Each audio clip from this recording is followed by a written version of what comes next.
अभी ना बोले हैं आप कुछ अभी है नहीं बोले अभी आप नहीं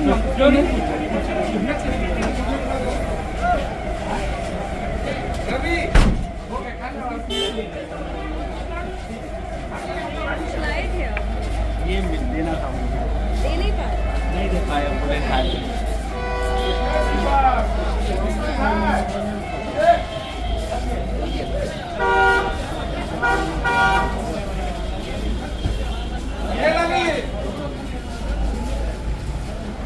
राम कुमार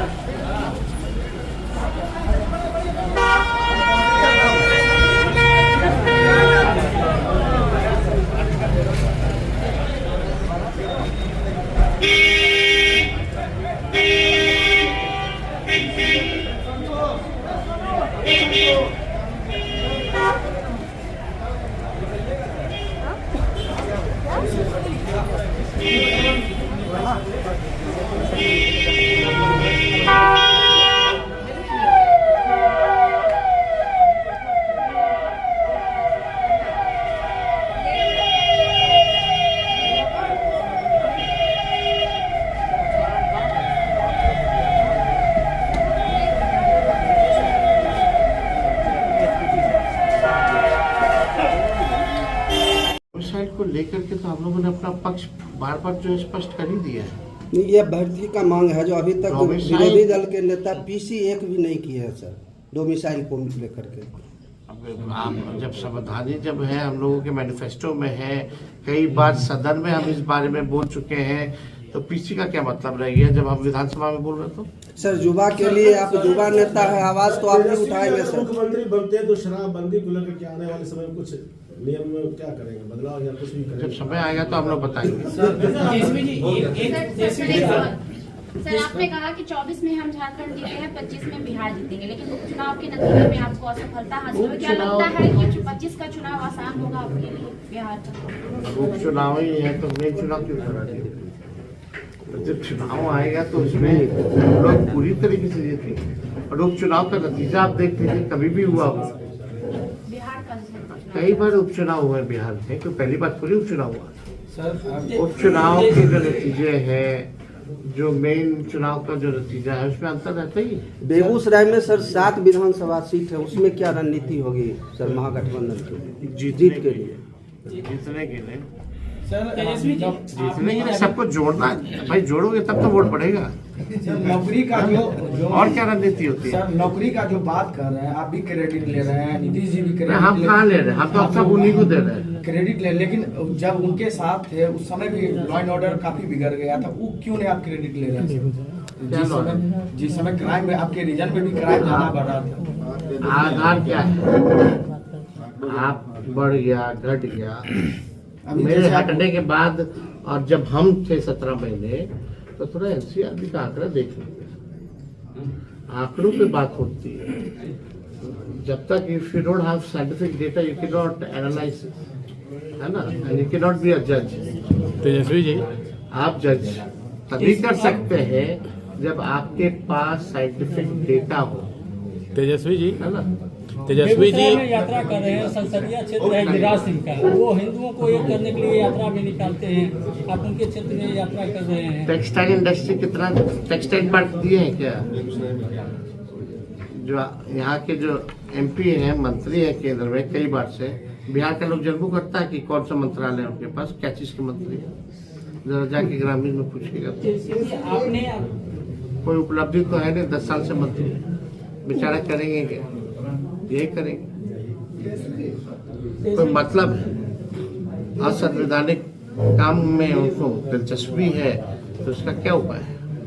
जी आपने अभी कहा कि पुलिस कॉन्फ्रेंस एक बर्निंग इशू है बेगूसराय का, हमारे माननीय विधायक जी बैठे हुए हैं बगल में, कांवर झील पश्चिम बिहार। तत्कालीन मुख्यमंत्री लालू जी, आपके पिताजी वहाँ कई बार गए, उन्होंने गेस्ट हाउस का उद्घाटन किया। जो कांवर झील के लिए नोटिफिकेशन हुआ 1989 में, सरकार के पास अभी तक कोई क्लैरिटी नहीं है कि कांवर झील बनाना है या कृषि विहार बनाना है। मछुआरे और किसान दोनों स्टेक होल्डर हैं। फॉरेस्ट डिपार्टमेंट के लोग उसको ओवरटेक करना चाह रहे हैं बिना किसी मुआवजे के, जबकि लैंड एक्विजिशन में 4 गुना मुआवजा देने का प्रावधान है। सरकार के पास अभी तक कोई नीति नहीं है कि कौन सी जमीन गैर मजरूआ है और कौन सी जमीन प्राइवेट लैंड है। आज तक उसका सीमांकन नहीं हो पाया। नोटिफिकेशन में 15,780 एकड़ जमीन में झील बनाने की बात है। उसमें गांव की जो आबादी है, मंझौल हेडक्वार्टर जो है, उसकी जमीन भी आ गई है, लेकिन सरकार की तरफ से कोई पहल नहीं है। विधायक जी ने 30 लाख रुपया विवाह भवन बनाने के लिए वहां पर दिया, सरकार ने एनओसी नहीं दिया, उसकी वजह से इनका 30 लाख रुपया वापस आ गया। तो क्या इसको विधानसभा में रेज करेंगे? यहाँ की माननीय विधायक हैं, जब जरूर इस बात पे जो है सरकार से हम लोग सवाल पूछेंगे, उसमें जवाब मिलेगा। और आप तो व्यक्तिगत रूप से भी इस बात को कई बार कहते रहे। तेजी जी, आपने कहा था कि प्रेस कॉन्फ्रेंस में कि अगर हमारी सरकार बनती है तो पेंशन 1500 होंगे और जो है उसके पेंशन की विकलांग की भी बात जो आपने कही, इसकी भी बात आपने की। दिव्यांग लोगों का जो सुरक्षा, बिजली बिल वसूली करने का ऐलान किया था अभी आपने। तो क्या लगता है कि 2025 में आपकी सरकार बनेगी? जनता मालिक है। पढ़ाई, दवाई, कमाई, सिंचाई, सुनवाई और कार्रवाई वाली सरकार चाहिए जनता को, तो जरूर हमें चुनेंगे। आने वाले समय में नीतीश के साथ आ सकते हैं, फिर से नीतीश के साथ फिर से आ सकते हैं क्या? सियासी ये तो मोदी जी से पूछना चाहिए कि 22 तक सबका आय दुगुना कर देंगे, 24 हो गया, तीसरा टर्म चला रहे। बताइए कौन से किसान का आय दुगुना हुआ? लागत आप देख रहे हैं, जितना महंगा हो गया सब चीज, महंगाई से लोग परेशान हैं। किसानों का कर्ज तो माफ नहीं होता, लेकिन पूंजीपतियों का कर्ज माफ हुआ मोदी जी के राज में। किसान आंदोलन दिल्ली में हुआ, हरियाणा में हुआ, पंजाब में हुआ। एक बार भी माननीय मोदी जी प्रधानमंत्री किसानों से बात हुई है, चर्चा की है? कोई चर्चा नहीं, कोई बात नहीं। और मंडी तो माननीय नीतीश कुमार जी ने खत्म किया बिहार से। ये व्यवस्था जो थी पहले, क्या लाभ हो रहा है, नुकसान हो रहा है, आप लोग के सामने है। ये तो भारी डबल इंजन की सरकार नहीं है, भ्रष्टाचार और अपराध में की सरकार है। एक इंजन भ्रष्टाचार और एक इंजन जो है अपराध। ईवीएम को लेकर क्या कहेंगे? ईवीएम से बहिष्कार कर रही कांग्रेस की, ईवीएम से चुनाव हम लोग नहीं चाहते हैं, बैलेट पेपर से हो। अब ईवीएम हो, कुछ भी हो, आप सरकारी संस्थाएं जितनी हैं उन सबको तो हाईजैक बीजेपी ने कर लिया। जितने भी आप देखिएगा संवैधानिक कॉन्स्टिट्यूशनल इंस्टीट्यूशंस जितने हैं, कोई फेयर काम कर रहा है क्या? मोदी जी के हिसाब से चलते हैं लोग। यूपी का चुनाव की तारीखें बदल दी जाती है, बाई इलेक्शन जो हुआ, ऐसा कभी हुआ था क्या? कार्यक्रम चल रहा है जो फीडबैक मिल रही है, और इस कार्यक्रम के तहत ही जो लोग कई बार जो है कार्यकर्ता जो बातें कहते हैं, जो गांव ग्रामीणों को जो दिक्कतें आती हैं, उन समस्याओं को हम लोगों के समक्ष लाते हैं। और इसी के तहत हम सब लोगों ने निर्णय भी लिया है और हम लोगों ने तय किया है हमारी पार्टी में कि जिस प्रकार से जो सामाजिक सुरक्षा जो पेंशन है मात्र 400 रुपये जो है मिलता है, चाहे दिव्यांग हो हमारे या जो विधवा बहनें हैं, माताएं हैं, उनको मात्र सुरक्षा पेंशन में जो है 400 रुपये मिलता है। हम लोगों ने तय किया है कि सुरक्षा पेंशन योजना और जो वृद्ध पेंशन जो है, जो बुजुर्गों का जो है वृद्धा पेंशन, उसको हम लोग जो है बढ़ा करके अगर हमारी सरकार बनती है तो 1500 रुपये हम लोग जो है तय किया है कि इसको करेंगे। और लोगों की मांग है, कई बार लोग जो है बर्खास्त करते हैं और हमको लगता है कि एकदम पॉसिबल है। जिस प्रकार से हम लोगों ने 10 लाख नौकरियों का वादा नहीं प्रण लिया था और केवल 17 महीने में 5 लाख लोगों को सरकारी नौकरी दी, 3.5 लाख नौकरियां प्रक्रियाधीन हम लोगों ने कराया। और उस समय हमारे चाचा माननीय मुख्यमंत्री जी कहते थे कि असंभव है 20 में, कहाँ से लाएगा पैसे, लेकिन उन्हीं के हाथों हमने 5 लाख लोगों को नियुक्ति पत्र वितरण कराने का काम किया। बिहार गरीब राज्य है, पिछड़ा राज्य है, गरीबी है, पलायन है, महंगाई से लोग जो है परेशान हैं, बेरोजगारी सबसे बड़ा जो है मुद्दा है। इसके तहत जो है अब पता चल रहा है कि लोग ज़मीन सर्वे से जो लोग हैं परेशान हैं, स्मार्ट मीटर बिजली के बिल से लोग जो है परेशान हैं।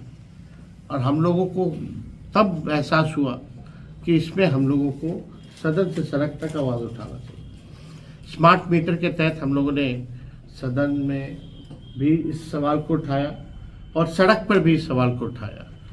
और हम लोगों ने कई बार कहा है कि 200 यूनिट फ्री बिजली अगर हमारी सरकार बनती है तो 200 यूनिट फ्री में बिजली हम लोग देंगे।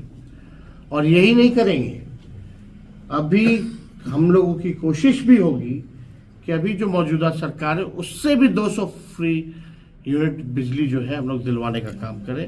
और मुझे लगता है कि इसमें हम विपक्ष मजबूर करेगा सरकार को कि किसी भी हालत में 200 यूनिट फ्री बिजली लोगों को मिले और स्मार्ट मीटर से भी जो परेशानी जो लोगों को हो रही है इस समस्या का हल हो। देखिए, हम लोग मुद्दे की बात करते हैं, पढ़ाई, दवाई, कमाई, सिंचाई, सुनवाई और कार्रवाई वाली सरकार चाहते हैं। माननीय मुख्यमंत्री जी का इकबाल जो है अब खत्म हो चुका है। अब माननीय मुख्यमंत्री बिहार नहीं चला पा रहे हैं, थके हुए हैं। कुछ चंद अधिकारी हैं, कुछ चंद उनके आसपास जो लोग हैं, उनका चेहरे का केवल इस्तेमाल कर रहे हैं। भाषण देने से भी मना कर दिया गया। पूरे विधानसभा सत्र में जो अभी सत्र हुआ था, एक शब्द भी दोनों सदन में, चाहे विधानसभा हो या विधान परिषद हो, एक शब्द भी माननीय मुख्यमंत्री जी ने गंभीर विषयों पर कोई बात सदन में नहीं कहा। ये पहली बार ऐसा हुआ। ये क्यों हुआ है, क्या है? मुख्यमंत्री सदन के नेता होते हैं, सबकी अपेक्षा होती है, उम्मीदें होती हैं कि गंभीर से गंभीर मसले, जो जनता की जो समस्याएं हैं या जो विपक्ष जिन मुद्दों को उठा रहा है उस पर कुछ वक्तव्य दें।